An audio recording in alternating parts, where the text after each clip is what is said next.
Okay, so I got everything unloaded. There is all of the underlayment type stuff here. I got all of this foil faced insulation, and of course under it is all of this 2-inch polyiso. I've actually been sitting on that stack of insulation for over 3 years, probably more like 4. I bought it all in Dallas, and when I moved the tiny house out here to Arizona, I actually brought all that insulation with me, and it's been taking up space and in my way now for 3 years. But you got to be careful what you wish for. I wish it were out of my way. Well, it's going to be out of my way, but that also means I have work to do to get it down into the floor. But I wanted to share some considerations. If you're new to the channel, you probably don't know sort of my layout, but essentially this house is like a big square. Against this back wall, it's steel container. In the center here, right in there, is just joists and a wall built between to span the 2 steel containers. In that area right there is going to be my bathroom. It's going to be framed in right about here. This whole thing is going to be the bathroom.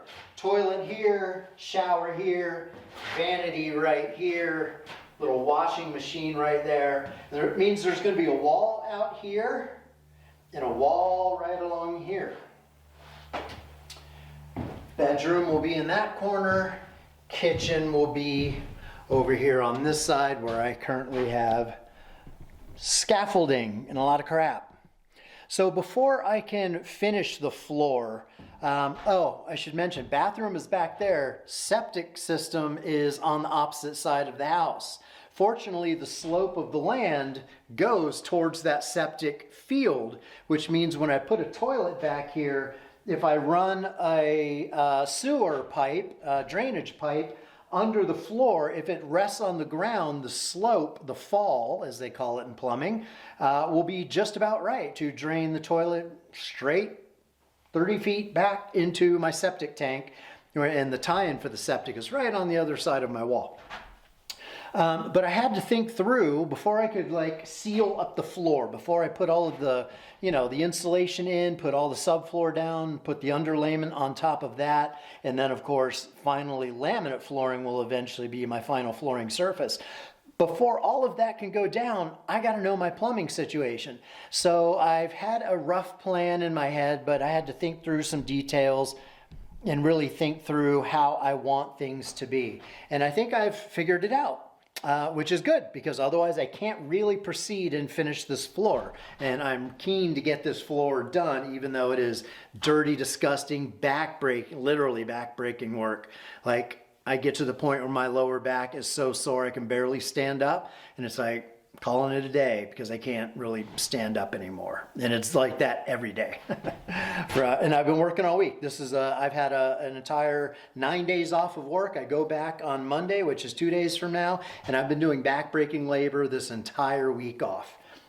Anyway, I have figured out that I'm going to drain part of my bathroom sink and part of my kitchen sink to that same black water line, that sewer line.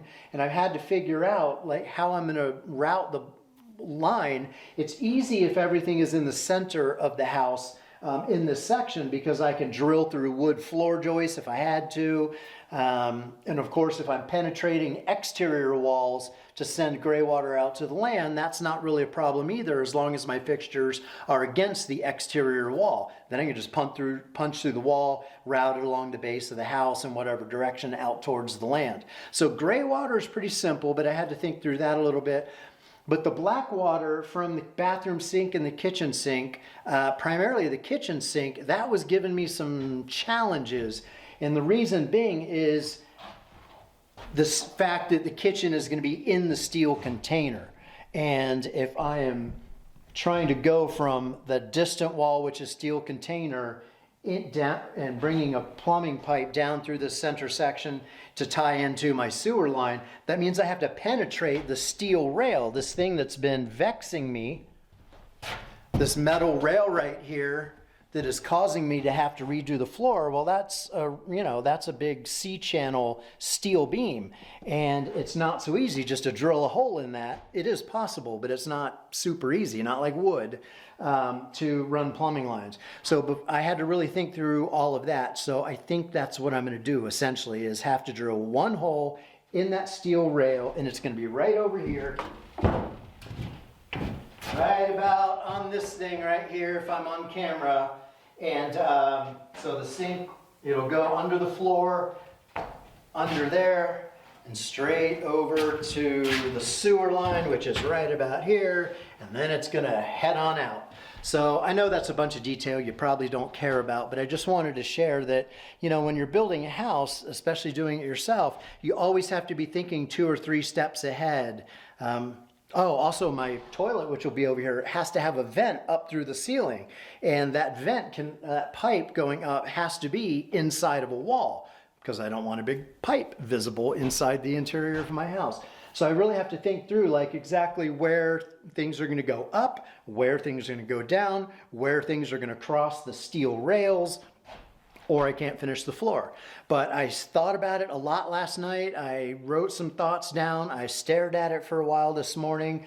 I looked at the fall of the land and where I'm going to send the gray water to, and it all kind of came together in my head. And I thought, okay, I got a plan. So it's going to be a challenge to drill a hole in the steel rail. I'll probably film that and show you guys as I do it. That may be tomorrow, or it might be next weekend. But I've got to start assembling the plumbing too, for at least the black water line, the sewer line.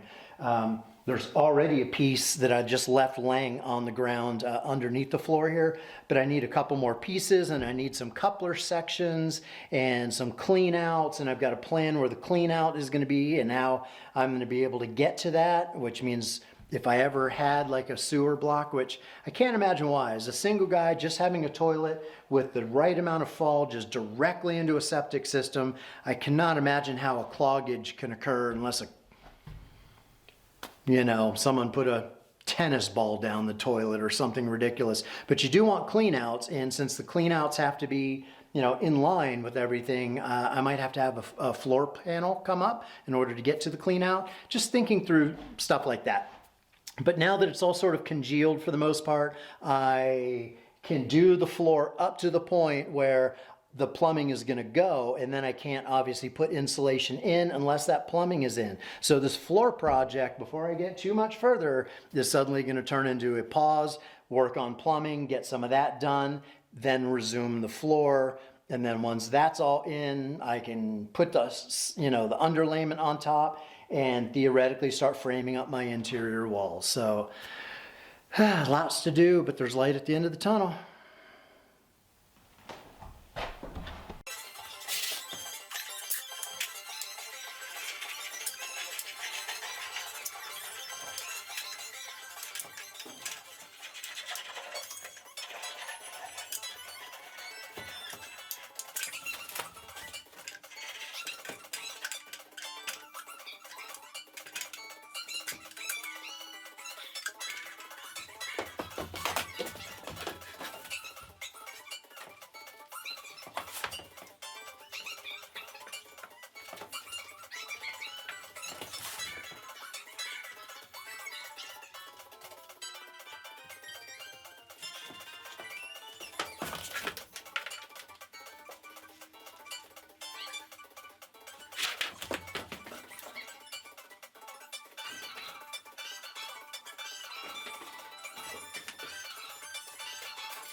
Well, that's what you don't want to see.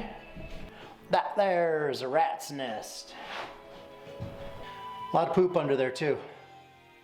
And while it would be great to clean that out, hantavirus is a concern. You're not supposed to vacuum rodent poop, nor are you supposed to sweep it or stir it up. There's really not any great way to dispose of it.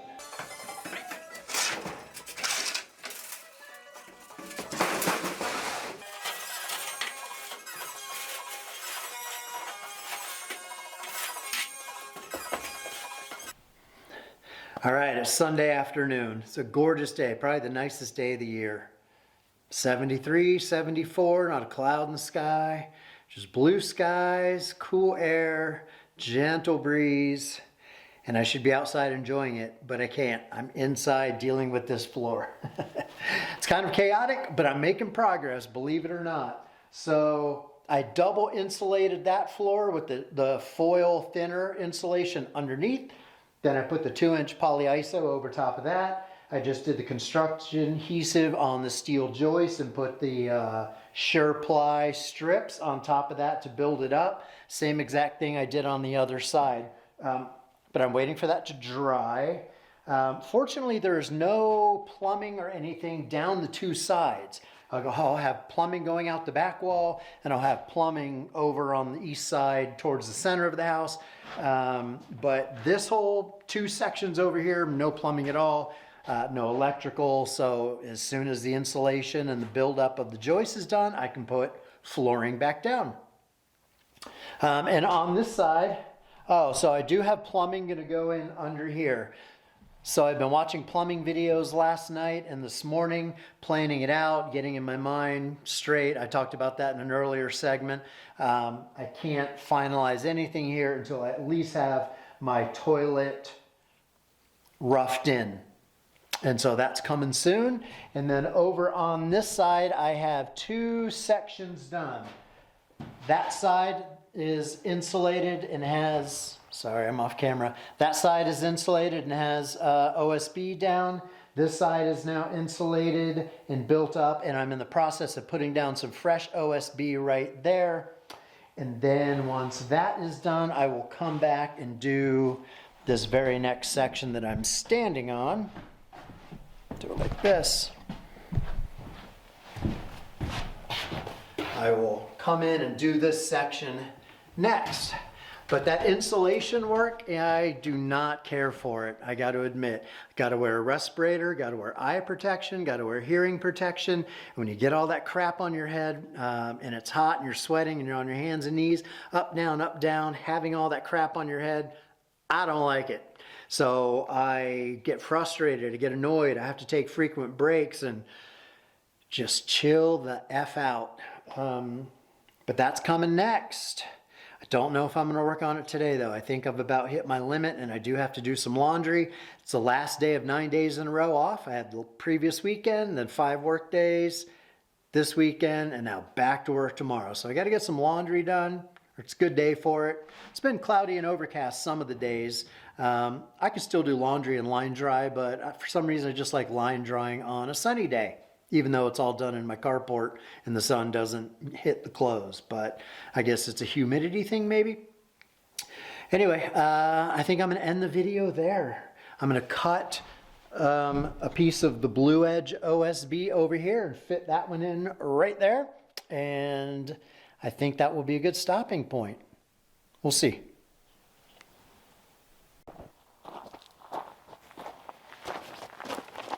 And action.